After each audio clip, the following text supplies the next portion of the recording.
Thomas, who said, I'm not going to believe until I reach on the side and feel that side and feel those hands. Jesus presented himself to him. Thomas went to my homeland.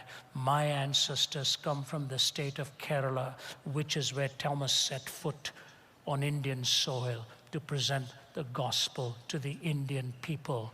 After he felt the side and touched the hands, he looked at him on his knees and he said, Ho kuriosmu, ho theosmu, my Lord and my God. Saul of Tarsus, who was persecuting and killing the Christians, he gets a glimpse of this risen Christ and ended up writing 1/3 of the New Testament.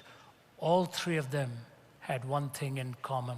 They all saw the risen Christ. All three of them had another thing in common. They paid with their lives.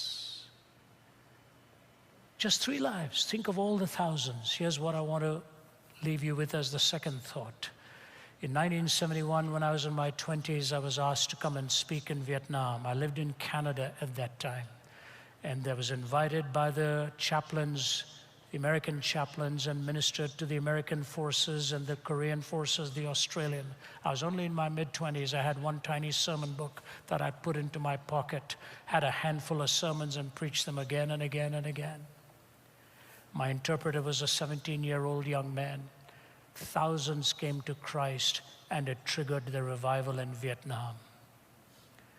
Somebody handed me a poem before I left. Remember, I'm in my 20s, my interpreter is 17, and a Vietnam revival broke out by the preaching of 2 young men.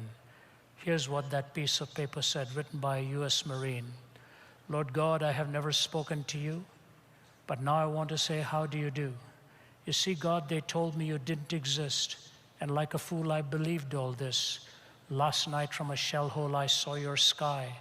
I figured right then they had told me a lie. Had I taken time to see the things you made, I'd have known they weren't calling a spade a spade. I wonder, God, if you'll take my hand. Somehow I feel that you'll understand. Funny I had to come to this hellish place before I had time to see your face. Well, I guess there isn't much more to say, but I'm sure glad, God, I met you today. I guess 0 hour will soon be here, but I'm not afraid since I know you're near. The signal, well, God, I'll have to go. I like you lots. I want you to know. Look now, this will be a horrible fight. Who knows, I may come to your house tonight. Though I wasn't friendly to you before, I wonder, God, if you'd wait at your door. Look, I'm crying. I'm shedding tears. I'll have to go now, God. Goodbye. Strange now since I met you. I'm not afraid to die.